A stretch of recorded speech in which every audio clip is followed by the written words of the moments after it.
Hello, and thanks for choosing this Analyst Insight podcast from the Information Security Forum.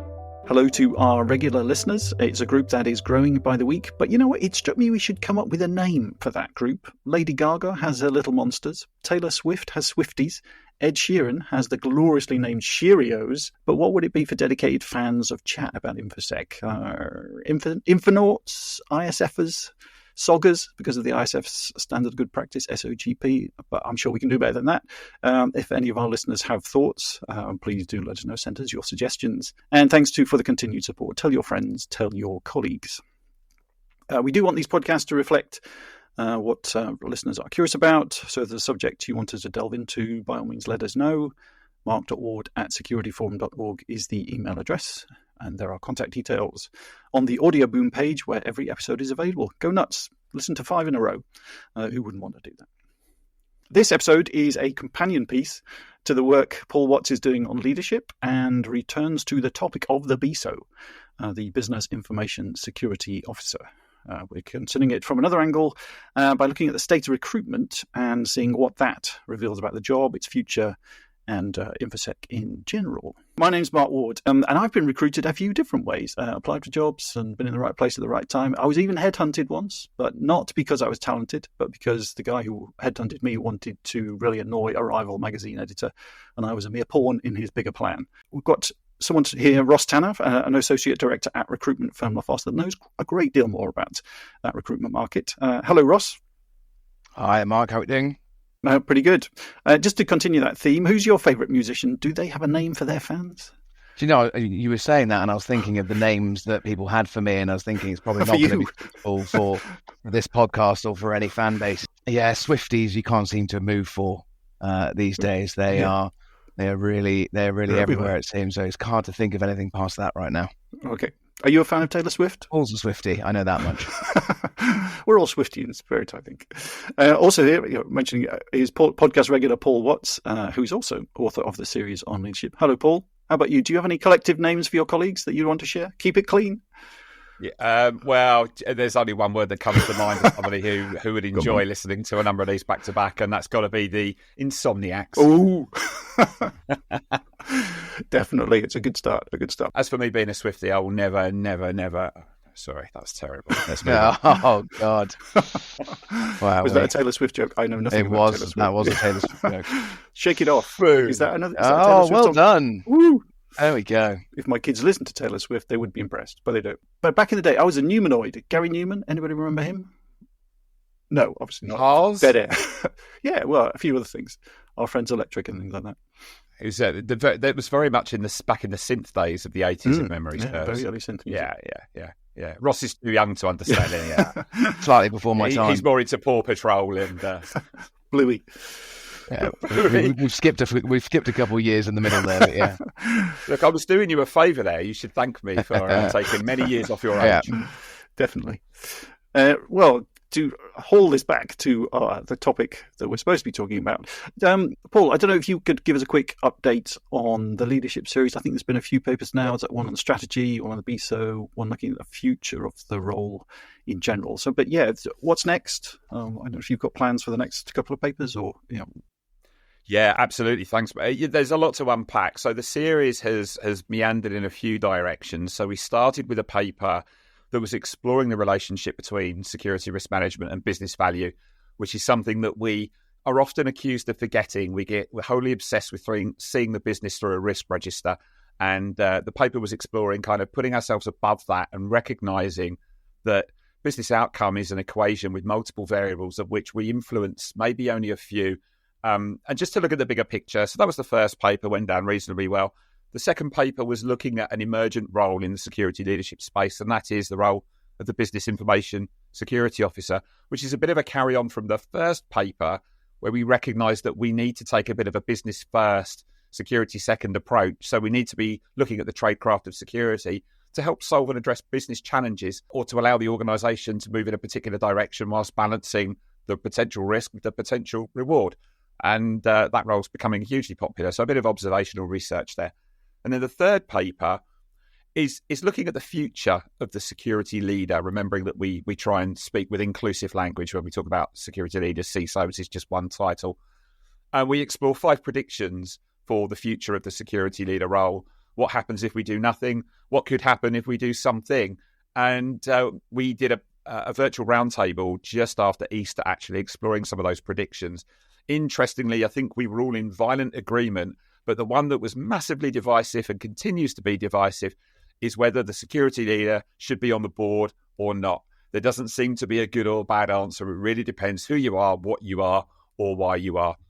The future papers, interesting. It looks like we're likely to do a paper which brings the security leader's characteristics down to a boilerplate. One of the challenges that we have is ambiguity with the role and the management of expectations as to what a security leader should or should not do. So I'm going to be exploring that a little bit. And Ross, just to put you on notice, I'll definitely be dipping into your knowledge to help pull that together. Okay. That's kind of where we're at. Cool. Thank you. Ross, I don't know if that is ambiguity cause you problems, that it's hard to standardize what people you're looking for. It definitely is. If CISO recruitment in particular was easy as CFO recruitment, I'd have more hair than I currently do. But I'm sure we'll get onto the topic. They come in various shapes and sizes. I think the industry tries to put quite a lot of time defining that box and putting people into one box or another and trying to classify one box as good and or not. I think the reality is that it varies a lot from organization to organization, and the risk profile of organizations at the time as well heavily dictates that. So it keeps me on my toes for sure.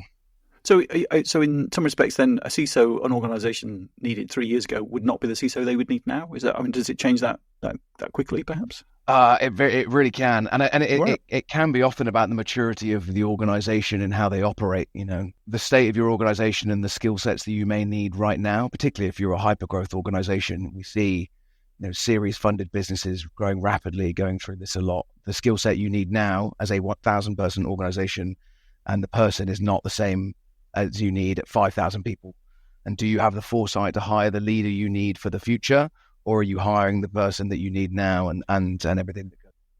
All right, that's interesting. Paul, I don't know. I know you've sounds something of a slide, but you've moved around quite a bit. But have you seen that sort of, I guess, different stages in your life, in your career, then very different roles, I guess, very different things you were asked to do at those places? 100%. I mean, if you can bring a cross section of security leaders and put them in a role and in a room, and they will all have a different perception of what it is that they need to do versus expected to do, what their prime motivators are, what their business priorities are, and what skills they need to draw upon to be effective in role. I mean, when I did the research for the third paper, I stopped counting at 12 different types of security leader, everything from the transformation to the post-breach security leader to the technical security leader and everything in between. It's just such a diversity. I think the other issue, and Ross, you've probably got some thoughts on this as well, where you either get a regulatory pressure or a post-incident pressure, and the business basically mandates to get a CISO, any CISO,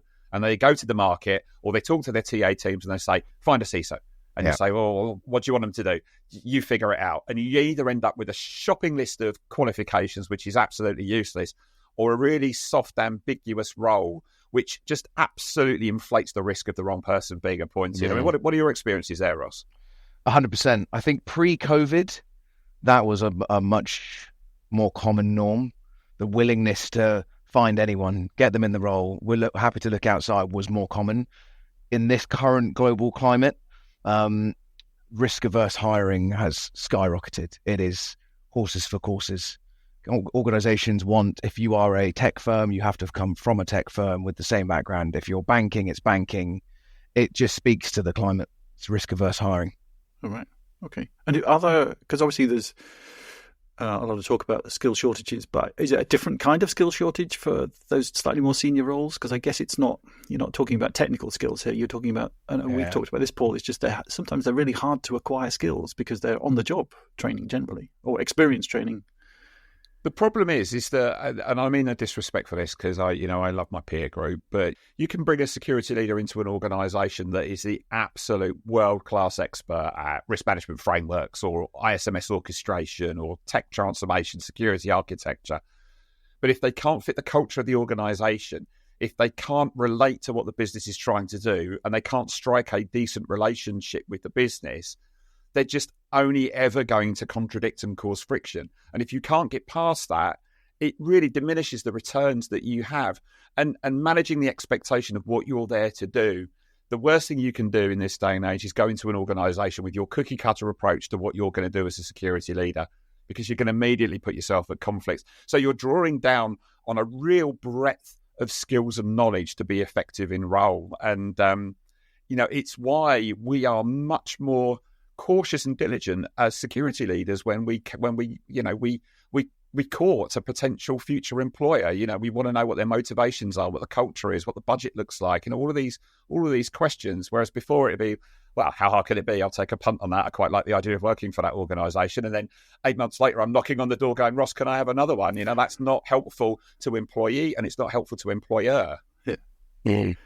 Yeah, but I don't know, Ross, I guess it's hard to put, please fit in with our culture in a job ad. But do you have to get a sense of that in the organisation? I guess there's some commonalities across organisations, but equally, I know there's a lot of organisations which are very odd as well, places to work. Yeah, it unique, is. Shall we say. It's tough. By the time someone is speaking to myself or our organisation about bringing someone in, they're on the front foot with the sell, and it's, why should you join our company? And this is the journey we're going on. Please find us our superstar. And I'll, use the example here. I placed Paul in a CISO job that he probably won't thank me for. And on the surface of what we were talking about, phenomenal transformation journey, career making, wonderful signpost the whole way. And it definitely resulted in Paul having less hair than he currently does, because it turned out that culturally in the organization was going through such a challenge that Paul found himself in the center of, that could we have known that prior, it would have been very, very difficult. That said, massive learning experience as well. So you've got to roll with it as well. If it was easy, we'd all be doing it, right? And it's not easy, and we're not all doing it. So that has to tell you something. But you very early on, you get a feel for whether this is going to work out or whether it isn't. And more often than not, for reasons that we've tried to unpick in some of the leadership papers, and Ross has been getting his head around for many years in his line of work, we have low levels of retention of CISO roles. They generally don't outlast a business strategy cycle, which means every time you're changing the security leader, you're resetting the security strategy in the middle of a business transformation strategy or a business strategic cycle. That's just not compatible with life. It just creates a problem. So the question is, how do you get a security leader to survive longer in an organization? Requires a good management of expectations, a clear understanding of what you should or should not be doing, but also recognizing that that's an iterative process. You have to keep going back, are we doing the same things? What's changed? What do I need to do differently? Yeah. Are we still on the same place? If you're not doing that and you just carry on off into the distance, you're only going to last 18 months to 2 years at best. Yeah. And you're also, at best, as you said there, Paul, you're retrofitting security. You're not talking about security by design. You are playing catch up to someone else's right or wrong decision that probably isn't the exact way you would like to do it, but you're dealing with what's in front of you. So you're already on the back foot as a CISO coming into a scenario like that, regardless of how polished your CV is or not. Yeah. I guess there's other skills there that, again, you're not going to get any training in, but you're just going to have to feel your way through it. But is the BISO a kind of marker of some of that change? Because I guess the B for business implies there is a change. It's not, but I don't know if when was the first time you saw that BISO being advertised? Was it a while ago? I did some research before this call through my old inboxes. 2014 was the first BISO spec. 10 years ago. Whoa. 2014 was the first BISO spec I found on the in the archives of our system. Wow. And don't get me wrong, they were fewer and further between then than they are now. Yeah. But 2014. Gosh. And was that, I don't know if you can share any details about that, but was that in the tech space at all? Or? It was a CISO reported reporting line in I believe it was an insurance firm.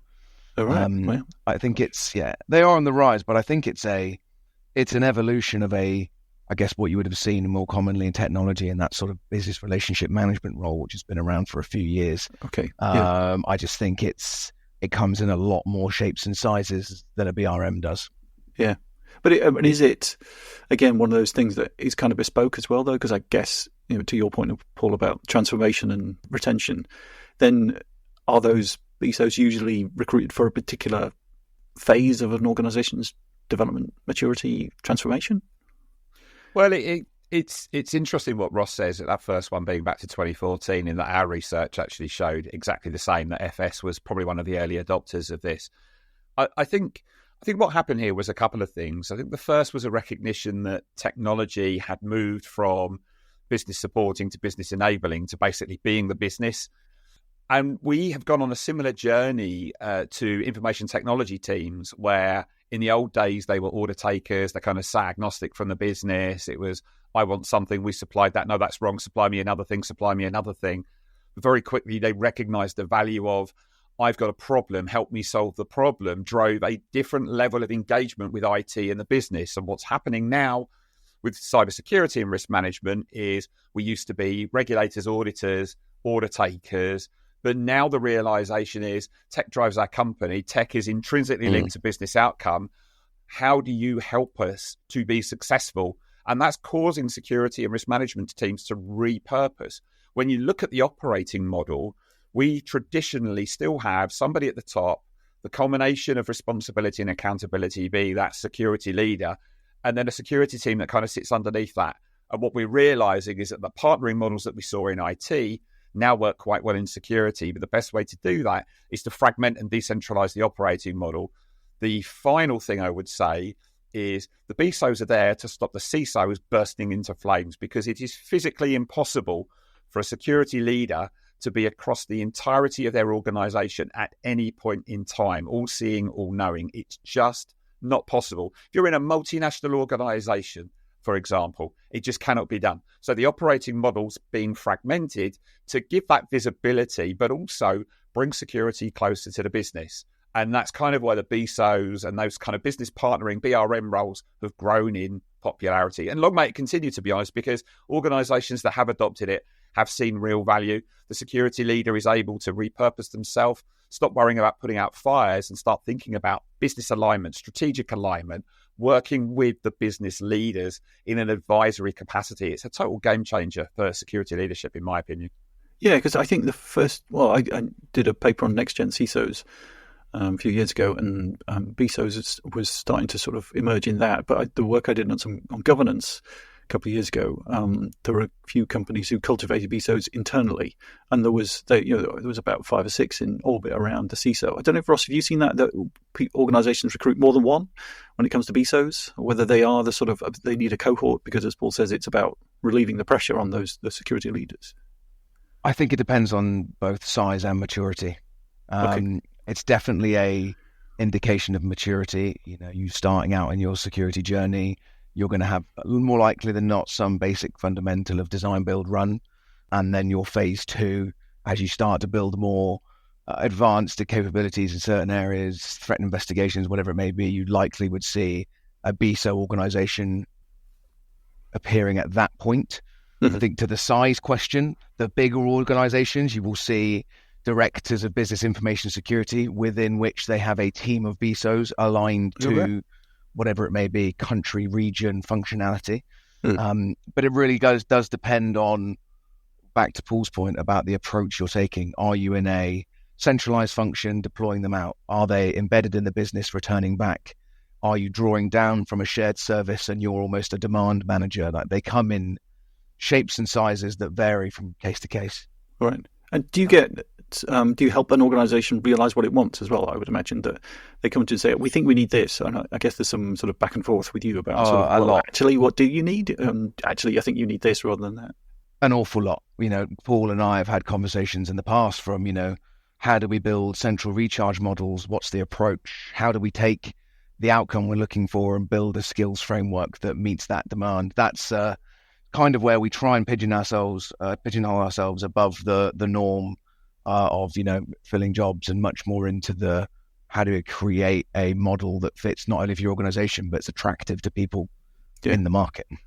All right. And I think that kind of ties back to something that I think is fundamentally wrong in the tech recruitment industry in general, and I'm hanging this on the hiring managers rather than the recruiters, Ross, and I'm sure you have something to say on this as well. We've got to get past the role specification that says you need 5 years of this, 2 years of this, 8 years of this, 6 years of this, 12 years of this, and this and this and this and this and this, and actually repurpose role specifications to say, we're looking for a person who can help us deliver this outcome in this culture and within this environment. Because the problem that we have in tech, a very broad problem that we have in tech and security, is we're still not as inclusive as we need to be. And the approach we have to talent acquisition, I'm certain, is compounding that problem.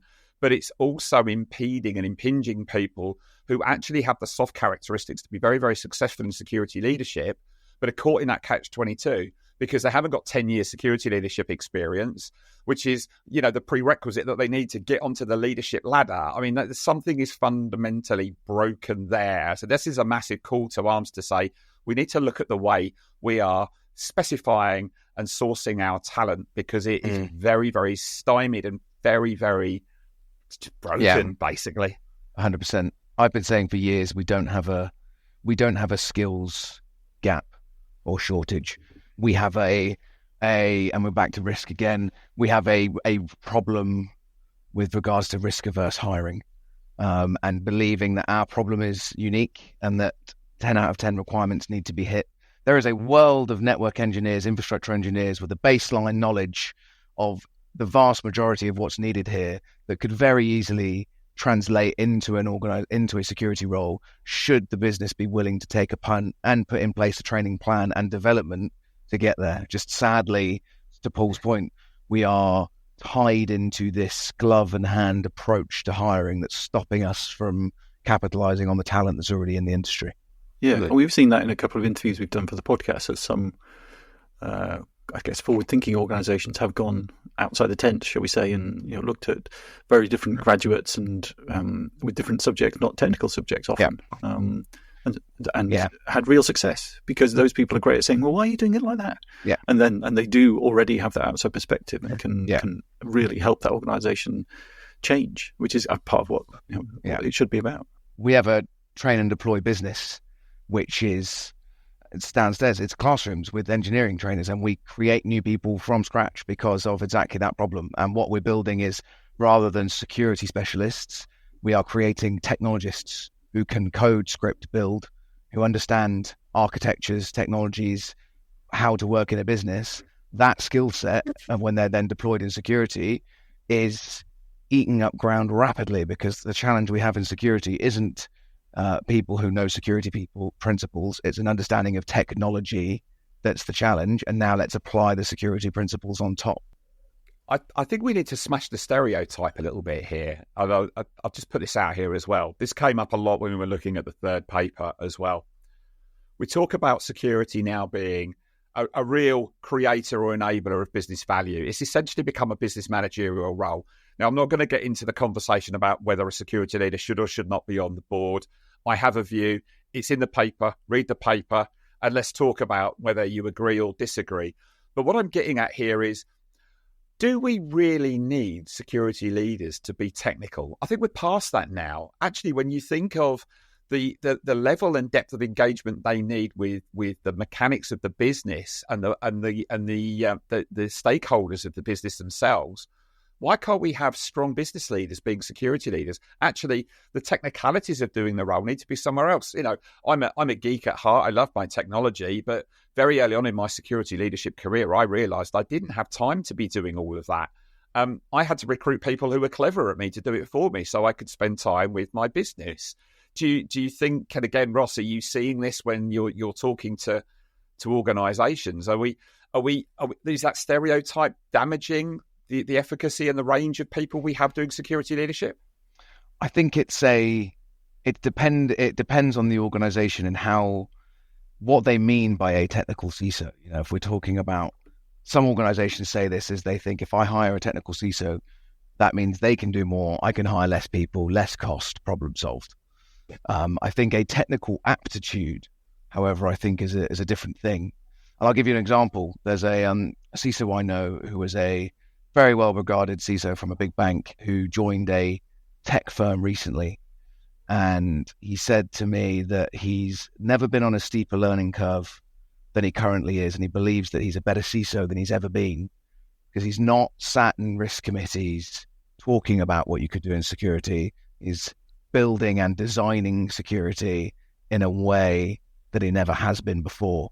And that organization was willing to take the punt, but most organizations don't want the learning curve that person's going through.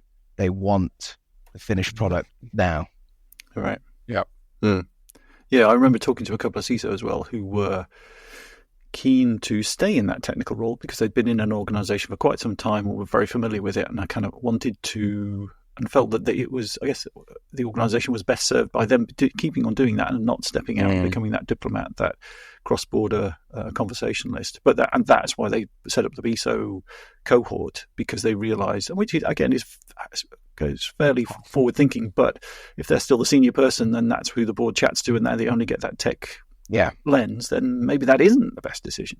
I'd say the one thing that I would say happens, though, is that regardless of the route that you see the two roles converge to, when you get to the top 1% of people at both routes, they converge back again. And the conversation with them is very rarely ever about security. It's people, processes, and tech, and a eloquence that you would see amongst other board members who very rarely are ever talking about their functional area. They're talking about the business. But that's a small group. Yeah, and I think it comes back to what we've said before, and lends itself to what the research has kind of called out, in that security leadership and the characteristics of what's more or less important is driven by the dynamics of the business. So, if you want the oven-ready ISMS, then recruit a CISO that can deliver that and just get on with it, to Ross's point, and just JFDI, and don't tell me about the labour pain, show me the baby, and all of those other metaphors. But if it's about maintaining a balance that allows an organisation to grow very, very quickly. So if you're a startup, just got your Series B funding, you've got 2 years to make a real dent, grow the market share. It's about dynamic conversations about taking risks or not taking risks in flight. That requires a totally different set of characteristics and behaviours. I think what we're seeing now is a real dynamicism in the security leader role. We have to be highly adaptable and very, very different. But we also need to recognise, and this is where a lot of security leaders do set themselves up to burn out and fail, we don't have to be doing it all. Look at your operating model, recognise what your strengths are, and supplement and augment the areas where you're not as strong with people who can support you and take your team on the journey. You don't have to be an expert in everything. Yeah, I think that's very good advice. But and it leads me to ask the question, Ross, whether you think BISOs will die out, whether the CISO, whether they're just a bit of a flash in the pan, and Paul's ideas about the future of the CISO role mean that it will come roaring back, and actually organisations will go, you know what, we need a C, not a B. Even though, like you say, at that top point, they're doing the same kinds of things. I don't think it will die out, no. In an ideal world, in the same way with technology, right? If technology was closer to the business, you wouldn't need a BRM. If security was closer to the business and your head of SecOps, head of AppSec, your head of all areas were closer to the business, you wouldn't need it. But the reality is that's often not the case. And I think this role, exactly as Paul said, allows the CISO to have someone pounding the streets in the way that he or she wishes they could but can't. And I think that they're not a threat to the CISO role in positioned right. They should facilitate and enable everyone else. It's just how they're positioned in orgs is often, whether or not they're teed up for success in that way is a different kind of fish. There's a real, we talk about the CISO role, security leader role, still being quite young, quite embryonic, but it's even more juvenile in the BISO space. Again, you'll know more than me, Ross, but when I did the BISO research, I laid a number of propositions, job specifications down. You were seeing very, very junior roles paying a fairly low wage against MRP, all the way up to BISOs that were basically exec grade and commanding, decent six-figure salaries, certainly in the UK market.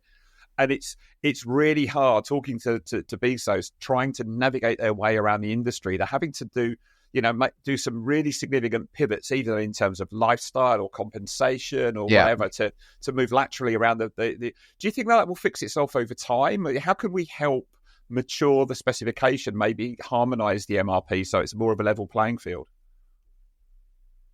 God, I wish you could say standardizing it would be that simple. In its worst case, I've seen BISOs hired, and I won't name the organization, but a managing director of a function within this financial services firm hired a BISO to put between himself and security to make sense of what was going on over there. I don't want to deal with the noise of this security machine. BISO, stand between me and that organization to deal with that, so I don't have to think about it. That is your worst end of the scale. The best end of your scale, as you've pointed out in one of your papers, Paul, is it's a facilitator of group strategy, making it relevant to organizational strategy and or function. Real independent decision making, an empowered BISO that's making security relevant for a business. That is where ideally this comes out and is positioned.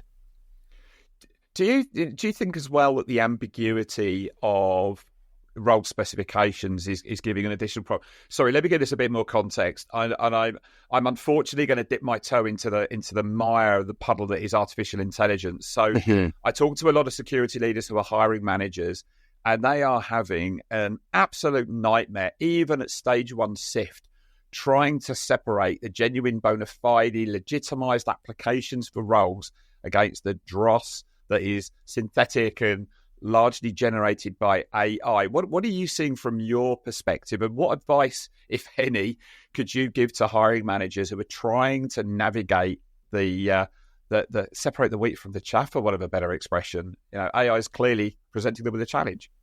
Are you referring to AI in people's applications or as part of their role? AI as people's applications, although if you've got a view on the other one, then we'd be happy to hear that as well, Ross. On both fronts. I think in the applications, there's still a failing and a laziness in how we're going about interview processing and assessing, and I think making sure that you're really thoroughly probing and challenging, and often in an open and clear way to organizations. You can with individuals, I should say. I think if you present a situation where someone has to come forward with examples and reasoning, and we're probing in constructive ways, you can prep your first answer through AI 100%. Yeah.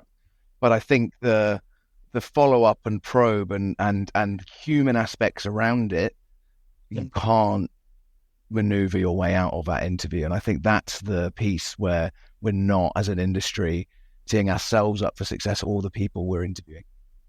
Yeah, I mean, I've heard some horror stories of, it'll either the sifting will have happened, and maybe we're on to a stage 2 interview, which is conducted over Teams, potentially in a worst case scenario with a camera off, and the interviewer will ask a question, and then there's a pause, and then an answer is recited, which, when you sit back and think about it, it's an AI supported response. Yeah. When you then get that person face to face and you interview via the STAR method, they literally last 5 minutes. Now, you can say that actually those layers of defense mean that you can weed out the vast majority of the chances, with the occasional one or two getting through. Yeah. But if I look at that from a hiring manager perspective, where these security teams are running to stand still, if you've got to keep resetting your hiring cycle because you literally get to the last 3 in a shortlist and all 3 of them potentially aren't what they pertain to be in the early stages of interview, that can't be healthy for the hiring manager, and it can't be healthy for recruiters either. No. And that's why my team here, there's 20 or so solely focusing on InfoSec, spend all of their time day in, day out meeting people face to face. And it's understanding, talk me through your experience. Where's that happened? When you say we, was that we, the royal we, or you? And sort of pulling those examples apart. And you quickly start to see where the superstars fall. And referrals is a huge one in particular. Yeah, my wife recently went through this because she had to find a new role, and as a friend of mine very perceptively said, she's the job. If you need someone with her skill set, she's a great networker, she's really smart, she's got a long history, got very good contacts, all kinds of useful skills. If you need those skills, then she's the person, and she could fit in lots of different places. I mean, she happens to specialize in telecoms, and I guess that's what the person you're looking for to get a sense of their shape and what shape you can fit them into, when which organisations have the right hole for them to slot into. Exactly that.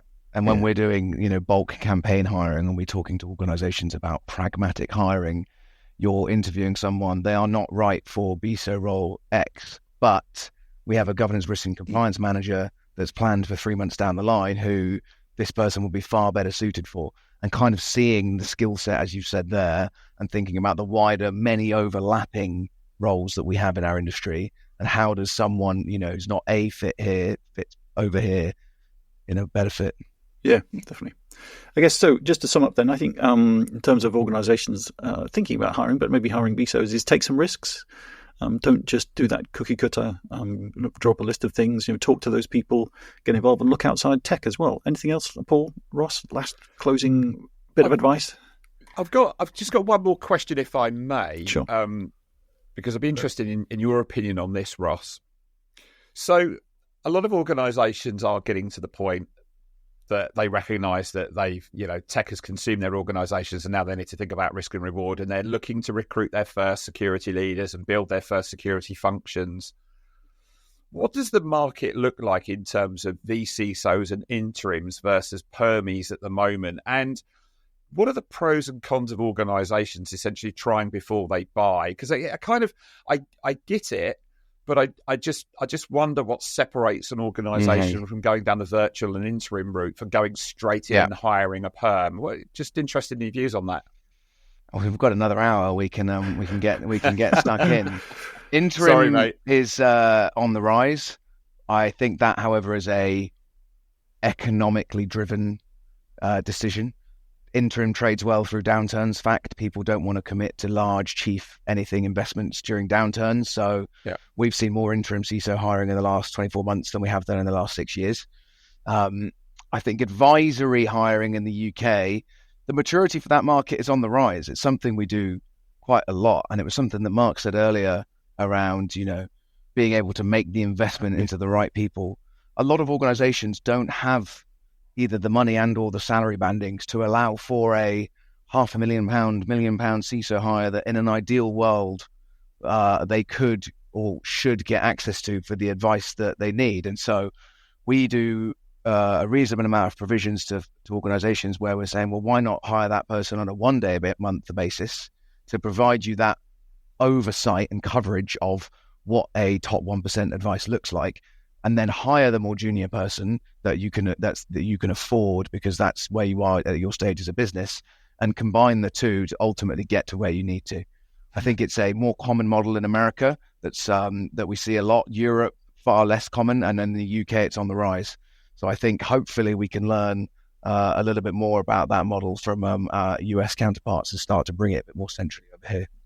Yeah, interesting. Thank you, Ross. Thank you, Paul. Thank you, everybody else, for listening. Tell your friends and make sure it's a regular part of maybe your dog walking regime, because certainly a lot of people seem to listen to these podcasts while they're walking their dogs. And you can now find ISO podcasts on all major podcast platforms. Look for us on Spotify, Apple as well, pretty much everywhere these days. Make sure you subscribe so you don't miss an episode. The podcasts are also available at securityforum.org, where you can also learn much more about ISF research, tools and guidance.